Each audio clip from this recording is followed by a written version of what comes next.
요한복음과 신앙 137번째 시간으로 요한복음 19장 23절에서 27절의 말씀 가지고 나는 무엇을 챙기며 살 것입니까? 라고 하는 주제의 말씀 가지고 주신 은혜 같이 나누기 원합니다.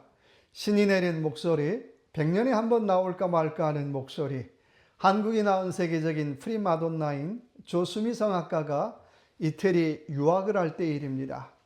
서울대에 수석 입학을 하고 재학 중에 로마로 유학을 떠납니다. 당시 최연소 유학으로 많은 사람들의 관심을 받았습니다. 유학 중에 핀란드에서 열리는 콩쿨대에 참석하게 되었습니다. 많은 사람들은 조수미가 최소한 입상, 잘하면 우승, 이렇게 될 줄 알았어요. 또 참가하는 조수미도 역시 그렇게 예상을 했습니다. 그런데 결과는 예선 탈락이었습니다. 예선 탈락이라고 하는 충격적인 결과를 받고 조수미는 4개월 동안 방에서 나오질 않았습니다. 두문불출했어요. 그런 조수미가 너무나 안타까웠던 어머니가 조수미에게 이런 얘기를 합니다. 수미야, 나는 너에게 우승을 하라고 하지 않았다. 네가 우승을 하기 위해서 노래를 부르지 않았으면 좋겠다. 그냥 네가 노래를 사랑했으면 좋겠다. 정말 노래를 사랑해서 노래를 좋아하고 그런 노래를 부르는 그런 성악가가 되었으면 좋겠다라고 하는 얘기를 합니다. 이 말에 용기를 얻은 조수미는 나는 노래를 사랑해서 노래를 부르는 성악가가 되겠다라고 결심을 하고 그때부터 연습에 또 연습을 합니다. 지금도 1년 365일이면 무대에서는 한 60일을 빼면 한 300일 이상을 또 연습을 합니다. 이처럼 사람은 자기가 좋아하고 사랑하는 일에 관심을 갖고 또 그 일에 최선을 다합니다. 그렇다면 당연히 그 일을 잘할 수밖에 없습니다. 이건 단순히 훈련으로 되어지는 것이 아니에요. 우리가 뭐든지 사랑으로 해야 열매도 다른 것입니다. 신앙생활도 마찬가지잖아요. 내가 사랑해서 하는 것하고 내가 훈련받아서 그냥 열심히 하는 것하고는 겉으로 보기에는 비슷하지만 열매의 결이 다르더라고 하는 것입니다. 오늘 본문의 내용은 십자가 아래에서 일어나는 일들을 그리고 있습니다. 그 일을 통해서 나는 신앙인으로서 나는 무엇을 챙기며 살 것인가 라고 하는 질문을 가지고 같이 한번 나눠보길 원합니다. 첫 번째는 23절의 말씀입니다. 군인들이 예수를 십자가에 못 박고 그의 옷을 취하여 네 깃에 나눠 각기 한 깃씩 얻고 속옷도 취하니 이 속옷은 호지 아니하고 위에서부터 통으로 짠 것이라. 아멘. 첫 번째는 기념품을 챙기는 사람들입니다. 당시 십자가형은 십자가형을 집행하는 군인들이 십자가형을 당하는 죄수들의 옷을 가질 수가 있었어요. 죄수들의 옷, 죄수들이 가지고 있는 물건들을 가질 수가 있었습니다. 기념품으로 보관하기도 하고 때로는 돈을 받고 팔기도 했어요. 그래서 오늘 말씀 보니까 겉옷은 4명이 똑같이 나눠서 가졌다라고 말씀하고 있습니다.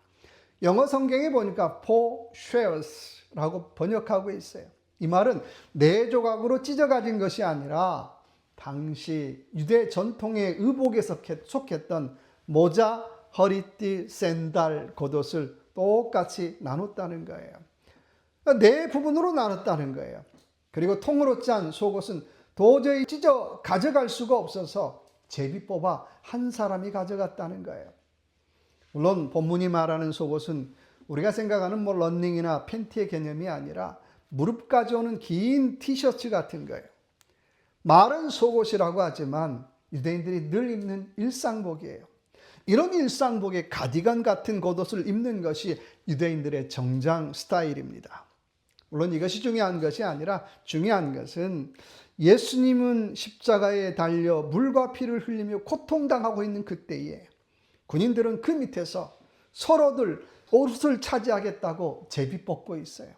어쩌면 제비 뽑기에 당첨된 군인은 환호성을 질렀을지 몰라요. 주님은 물과 피를 다 쏟고 계시는데 십자가의 고통과는 아무런 상관없이 뽑기 이벤트만 즐기고 있더라고 하는 것입니다. 어쩌면 이 군인들에게 십자가형은 썩 괜찮은 이벤트였는지도 몰라요. 야, 오늘은 무엇을 챙길까? 이번 주는 무엇을 챙길까 하는 그런 기대감이 있는 이벤트였을지도 모릅니다.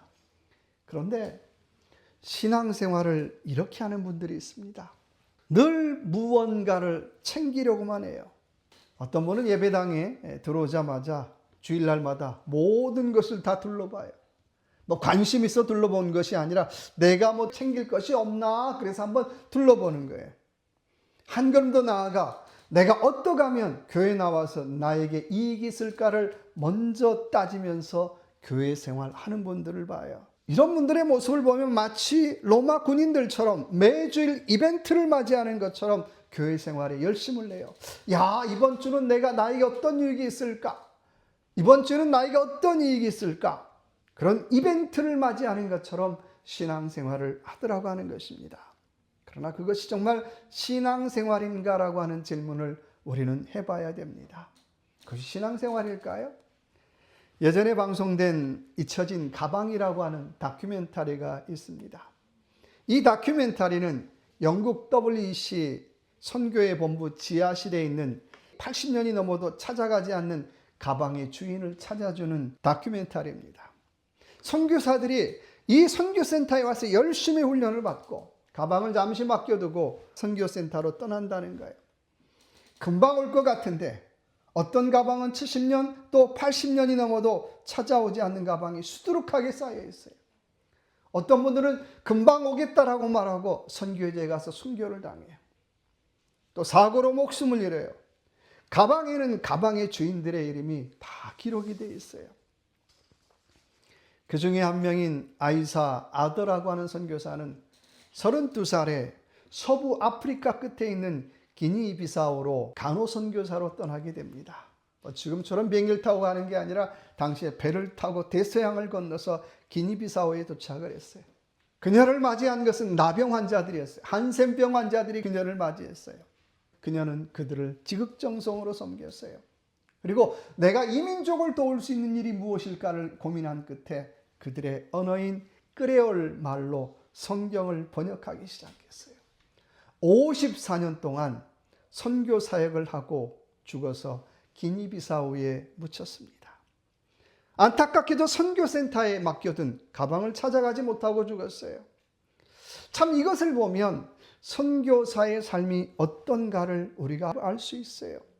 선교사들의 마음은 뭘 하나라도 더 챙기려고 하는 것이 아니라 뭘 하나라도 선교지에 가서 하나님이 사랑하는 백성들과 나누려는 마음으로 사역을 해요.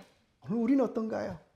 마태복음 6장 33절의 말씀에 너희는 먼저 그의 나라와 그의 의를 구하라. 그리하면 이 모든 것을 너희에게 더하시리라고 말씀하고 있습니다.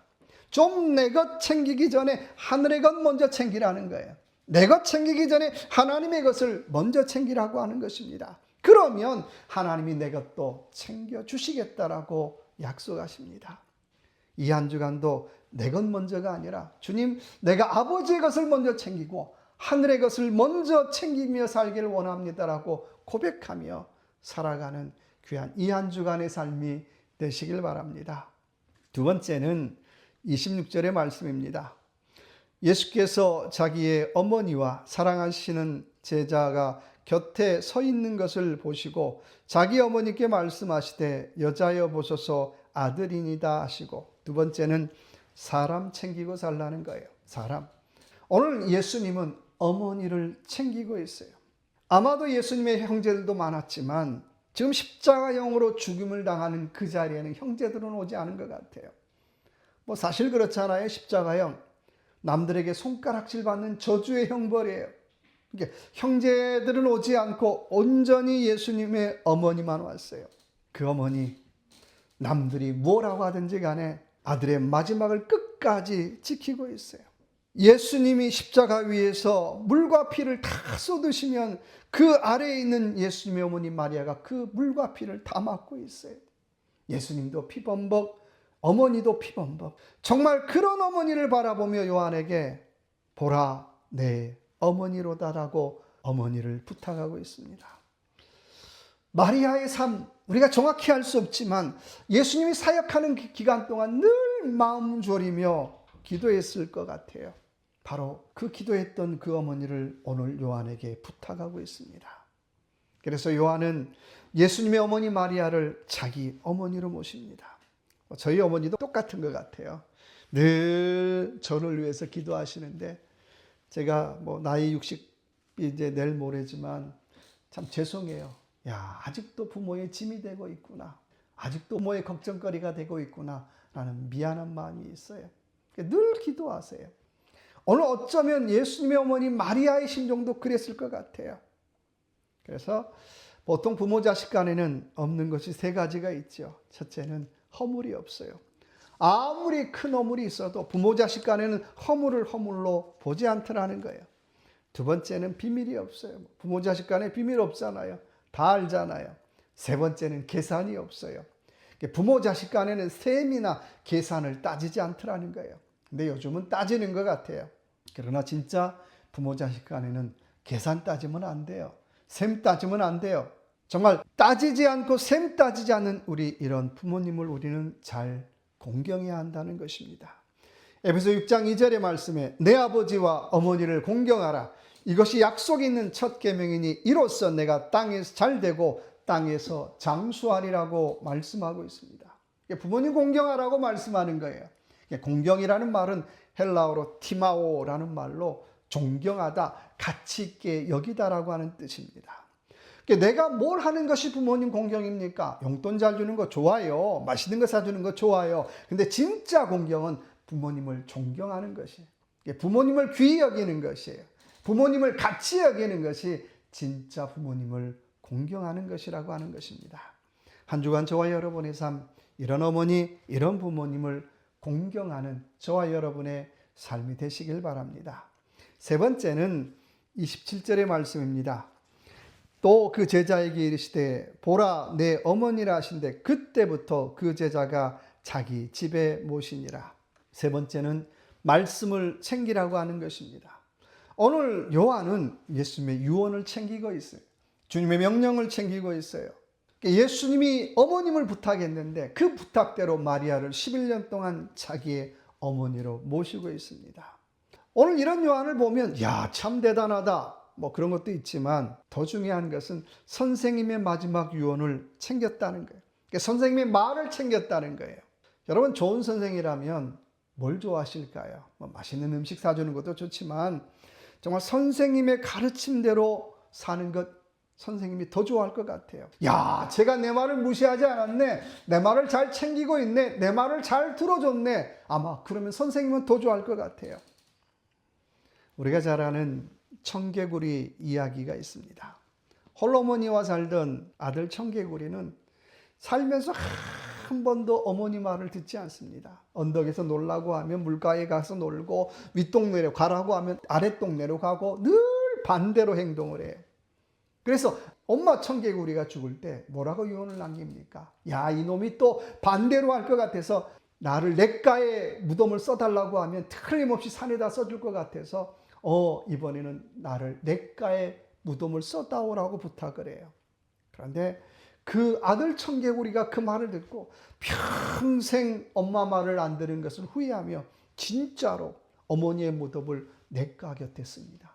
그래서 큰 비가 내릴 때마다 혹시라도 어머니의 무덤이 떠내려갈까 봐 개굴개굴 운다는 얘기잖아요. 살면서 한 번도 어머니의 말을 챙기지 못한 청개구리 이야기입니다.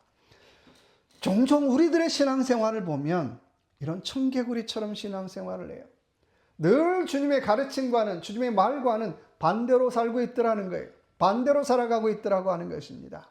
여러분 우리가 제자입니까? 정말 우리가 그리스도의 제자라면 청개구리처럼 신앙생활하지 맙시다.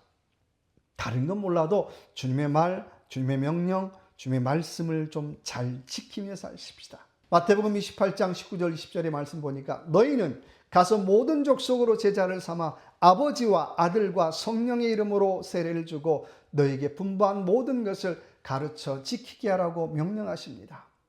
오늘 헬라어 본문에 보니까 여기서 가르치고 여기서 지키게 하라는 거예요.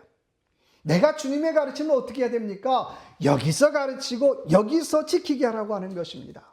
그러니까 여기서 무엇을 가르치느냐가 참 중요하더라는 거예요. 여러분 우리 자녀들에게 무엇을 가르치고 있습니까? 일본 아이들은 자라면서 가장 많이 듣는 말이 야야 남에게 패 끼치면 안 된다. 남에게 패 끼치면 안 된다라는 말을 가장 많이 듣는다는 거예요. 그래서 공중도덕을 그렇게 굉장히 소중하게 생각해요. 미국 아이들은 늘 남에게 나누어 주라고 하는 말을 많이 듣고 자랍니다. 그래서 커서도 도네이션, 기증하는 문화가 굉장히 발달해 있잖아요. 우리나라 아이들은 어떨까요? 우리나라 아이들은 저도 그렇게 교육시키기도 했지만 남에게 기죽지 말아라. 남에게 기죽지 말아라. 그러니까 어른이 돼서도 목소리 크면 이긴 줄 알고 자꾸 목소리만 커가더라는 거예요. 중국 아이들은 어려서 무슨 얘기를 많이 듣고 자랄까요? 야야, 너만 편하면 된다. 너만 편하면 된다. 그러니까 어디 가든지 간에 나만 편하면 되니까 아무 데서나 볼일 보는 거예요. 그냥 오줌 마려면 오줌 누고. 여러분, 오늘 우리는 무엇을 챙기며 살아야 될까요? 또 우리의 아이들은, 우리의 자녀들은 무엇을 챙기며 살도록 해야 할까요? 신명기 6장 6절의 말씀에 오늘 내가 내게 명하는 일, 이 말씀을 내 마음에 새기며, 잠언 4장 20절의 말씀에 내 아들아 내 말에 주의하여 내가 말하는 것에 내 귀를 기울이라고 말씀하고 있습니다. 무슨 말일까요? 다른 것보다 주님의 말 좀 챙기라는 거예요. 주님의 명령 좀 챙기라는 거예요. 주님의 말씀 챙기라는 거예요. 우리가 주님의 말씀, 주님의 명령을 챙길 때 그래야 우리는 주님의 참 제자가 되는 줄로 믿습니다. 이 한 주간도 다른 것보다 주님, 내가 주님의 말씀 챙기겠습니다. 주님의 명령 챙기겠습니다라고 고백하며 주님의 좋은 제자로 살아가는 귀한 이 한 주간의 삶이 되시길 바랍니다. 기도하겠습니다. 참 좋으신 하나님 아버지, 오늘 우리의 삶, 사람도 챙기고 또 사랑하는 사람들도 챙기고 특별히 주님의 말씀을 챙기고 살아가는 좋은 제자가 되기를 원합니다. 말로는 그럴싸한 좋은 신앙인이라고 얘기하는데 주님의 명령과 말씀도 챙기지 못하면서 과연 내가 제자일 수 있습니까? 이 한 주간 크든 작든 주님의 말을 챙기고 살아가는 좋은 제자로 살아가게 하여 주옵소서. 감사함이 예수님 이름으로 간절히 기도드립니다. 아멘.